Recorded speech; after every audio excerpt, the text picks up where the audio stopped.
हाथी और बंदर की कहानी। एक घने जंगल में एक बंदर और एक हाथी रहते थे। हाथी बड़ा शक्तिशाली था।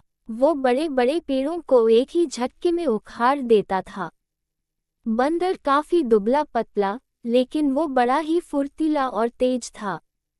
दिन भर बंदर जंगल के पेड़ों पर उछल कूद करता रहता था। बंदर और हाथी दोनों को ही अपने गुणों पर बड़ा ही घमंड था। दोनों ही एक दूसरे से खुद को ज्यादा अच्छा मानते थे। इस वजह से दोनों में हमेशा बहस होती रहती थी।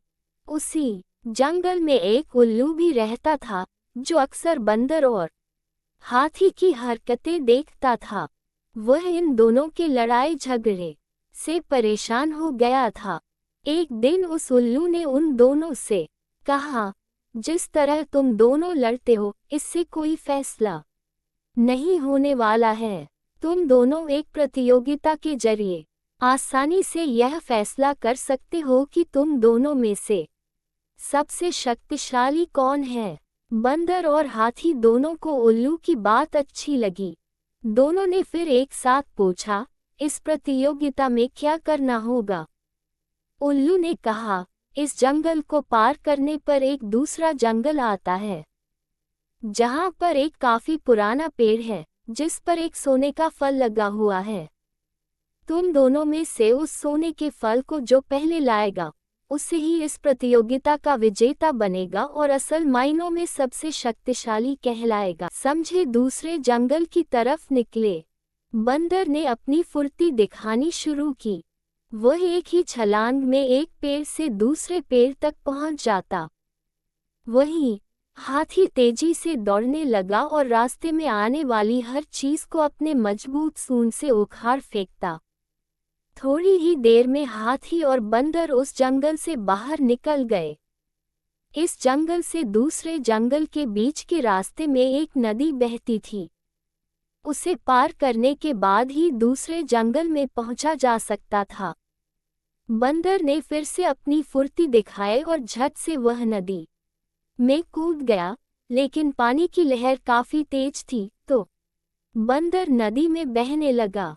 बंदर को नदी में बहते हुए देखकर हाथी ने तुरंत अपनी सूंड से उसे पकड़कर पानी के बाहर निकाल दिया।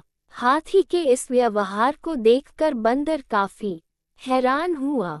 उसने विनम्र होकर हाथी को अपनी जान बचाने के लिए धन्यवाद कहा और अपनी हार मानते हुए हाथी को ही आगे का सफर तय करने के लिए कहा। बंदर की इस बात को सुनकर हाथी ने कहा, मैं नदी पार कर सकता हूँ, तुम भी मेरी पीठ पर बैठकर इसे पार कर लो। बंदर हाथी की बात मान गया और वह हाथी की पीठ पर बैठ गया। इस तरह दोनों ने नदी पार कर ली और दूसरे जंगल में पहुंच गए।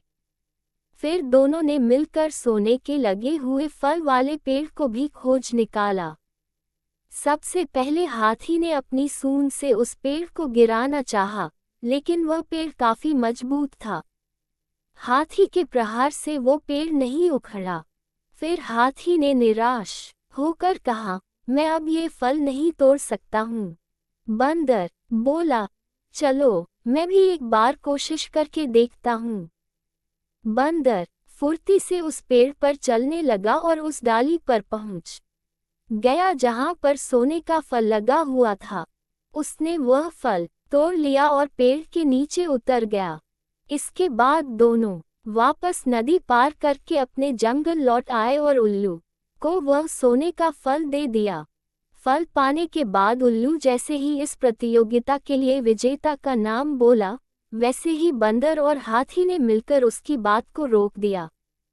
दोनों ने एक साथ कहा, उल्लू दादा, अब हमें विजेता का नाम जानने की आवश्यकता नहीं है। इस प्रतियोगिता को हम दोनों ने मिलकर पूरा किया है। हमें ये समझ में आ गया है कि हर किसी का गुण अपने आप में अलग और खास होता है। हमने ये भी फैसला किया है कि आगे से अब हम कभी भी इस बात पर बहस भी नहीं करेंगे और मित्र की तरह इस जंगल में रहेंगे। उल्लू को बंदर और हाथी की बात सुनकर काफी खुशी हुई।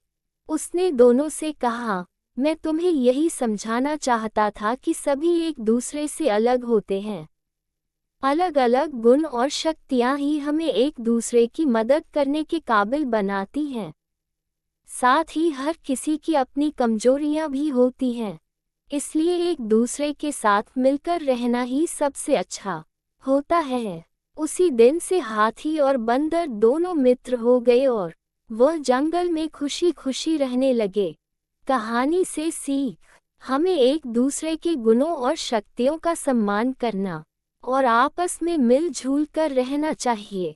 अगर आप लोगों को ये कहानी पसंद आए हो तो चैनल को सब्सक्राइब करो और मिलते हैं नई कहानी में।